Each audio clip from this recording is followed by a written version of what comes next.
In our operation, we're all no-till, so I put more hours on my sprayer than I do on anything else.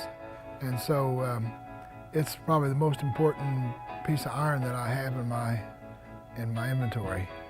You can spray when it needs to be sprayed. You don't have to wait on anyone. Usually you can buy your chemicals cheaper. You get it done when it needs to be done. You don't have to be sitting there waiting for someone to come in and spray while the bugs are eating your crops up. It's a no-brainer in my situation.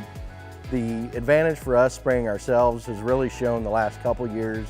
We've started planting our soybeans earlier, so we're actually in a lot of cases planting soybeans before corn and definitely at the same time as corn. And we've got neighbors that are trying to do the same thing and working with a custom applicator. For those kind of situations, it's tough to get them to spray a corn herbicide and a bean herbicide at the same time. Giving us the ability to do that with our own machine has paid huge dividends. Not that custom applicators don't do a wonderful job, but there are just times where we feel like we know our land and our weed pressure and our situation better than maybe a custom applicator does, and we can address those issues. And if we want to spray a little bit today and around the edge of the field or do some cleanup stuff, we can go do that and have that flexibility.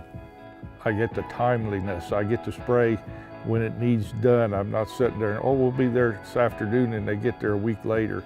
That's the reason I bought my first Apache, because I couldn't get it done when I wanted it done. Like I said, we farm a lot of small patches over a big area, and you know, when the co-op comes, they want to do 500 acres at a time, and sometimes that doesn't work out, especially if it's going to rain tomorrow. Well, it's really important for us to have control over our operation on timing of the spraying, because sometimes the wind comes up and it just blows for days. So sometimes you have loads ready and start at 5 in the morning to get your loads off, and then you can spray till 10 or 11. Where the custom operators say they got 2,500 acres a day to do. If they don't get that 2,500, they got 5,000 next day. If they don't get that, they got 7,500 in 3 days of hard wind.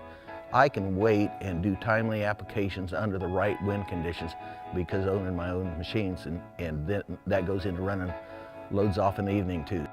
The ability to go out and spray when you need to, you really can't put a number on that.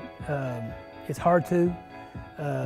In agriculture, it's just when the time presents itself, we know that we got to go.